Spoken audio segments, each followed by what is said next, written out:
right, so here we go.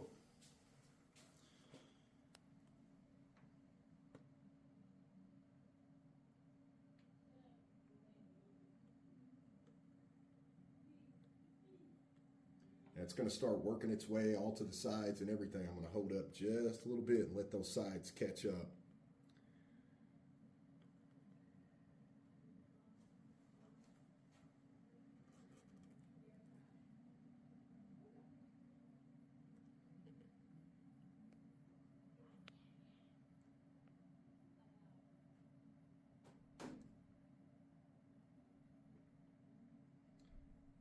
See what I mean about a translucent 50-50? You can see the color, but you can also see through it.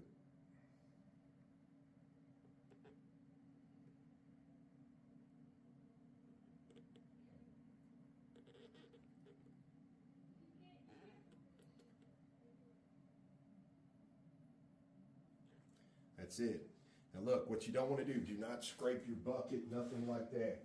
If you have anything in the container that you're scraping the sides, trying to get that last little bit, you don't need to do that. All you need to do is this right here, pour it till it's done, and then you are literally ready to go. So you can already see the bubbles and everything taking shape, coming to effect. Give them a good view here, Tom. There you go. So look at the bubbles already. And those are normal. That's going to happen. Even if we would have sealed that wood, it's still going to happen. Okay, so look, we're about 10 minutes into this. You haven't missed a thing. We didn't do a thing. We poured it. We showed you. Now that it's done filling up, leveling, it actually went on the wood. That's why you can see the wood looks, totally different. It looks wet now. Remember I told you I'd have been scrambling for these blocks. Undoing the clamps would have allowed my wood to shift and move because we have volume in here now. So that's why it's always a great precaution. Go ahead and put the blocks on there whether you need them or not. Then you never have to worry if that runs up over the top, blocking any of that. There's two different ways you can get rid of these bubbles. We're going to torch these bubbles out. We do use isopropyl to get rid of bubbles. It's just not in this video, so I don't want to confuse you. When we get into the other projects that we have coming up, we're going to be using isopropyl on some of those, and I'll tell you then the difference. Right now, we're going to use a torch. All we're going to do is torch the surface. There is very few bubbles left, surprisingly, and this all stems back to different species of wood are going to gas out more than others. So in this particular instance, there's not very many here, but we're just now starting the process, if you will. So this guy, just so you know, this is going to sit here for 3 total days, 72 hours. We will not take this out of the mold. We always wait that extra. So 3 days from now, today's Wednesday, let's say, I don't even know what time it is. Let's say it's like 6 o'clock at night. So Thursday, Friday, Saturday. Instead of doing this Saturday at 6, we'll do it Sunday morning. We'll go over and above just to make sure, no problems. If you're on a time crunch, at least allow 72 hours to fully cure. So real quick, we're going to do a pass with the torch. We're going to talk to you about the heat that this sucker's going to generate because we don't want you freaking out. So with the torch, about 6 to 8 inches away, we're not trying to burn this. We're just trying to get rid of the bubbles. So with this little bitty guy right here, it's a very quick process.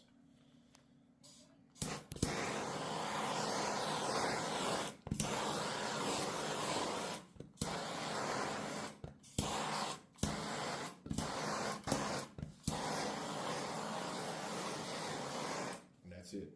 That's it. Just like that. We don't want to overdo it.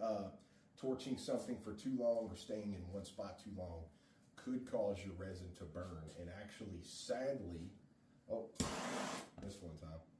Sadly, if it does go to burn, usually it's not going to happen immediately. It's something you'll see a day or two later, possibly even a week later.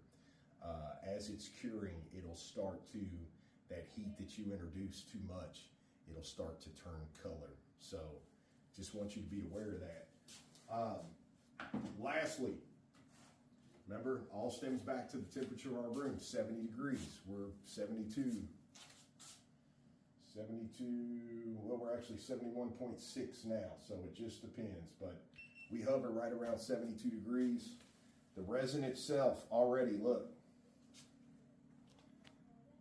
it's already 77.8.9. Look, 78.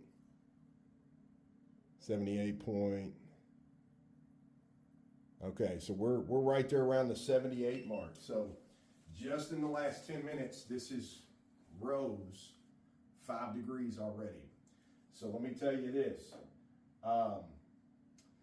Depending on the size of your river, okay, this is very small.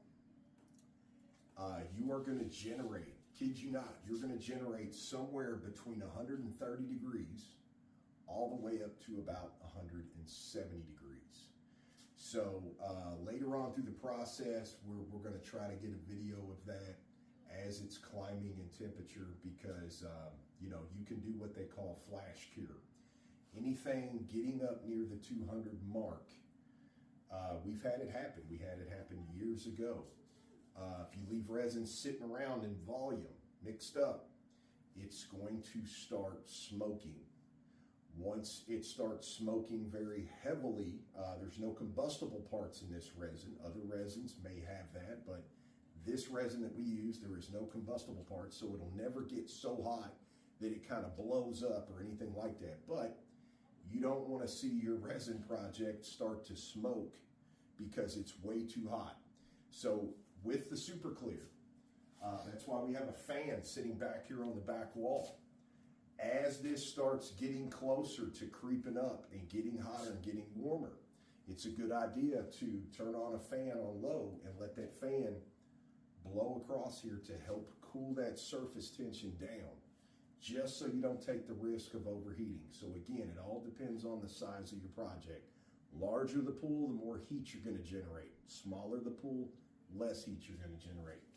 But if you don't have a temperature gun, they're very cheap. Get them off Amazon, hardware store. If you don't have one, you need one. Definitely go that route. But we showed you just a minute ago, we're still hovering right about 78.1.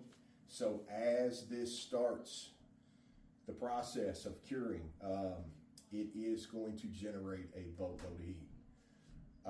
Normally, when we go to cast resin, this is the first one in a long time that we've done that's translucent.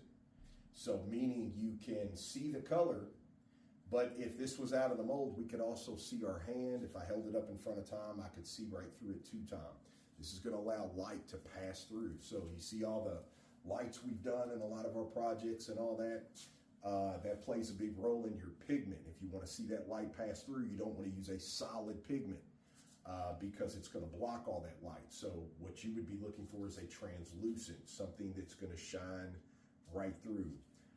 This pigment is supposed to, this is the first time we've used this pigment, this is supposed to glow in the dark. So we're eager to test that theory and see if it does. But I mean, I like it already. The fact that I can read the tuck tape and still have that color is gratification on our end. We're happy with that. So if it glows in the dark, that's just a plus.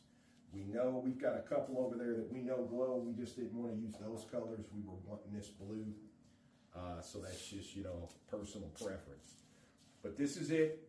You're not going to see this top anymore for about 3 days. If we do, we're bringing you back in during the curing process. Usually takes about 10 hours from the time we poured this out to get to that gel point where the curing is really going on, everything's mending and trying to come together. So usually about 10 hours. But we hope all this information helps you.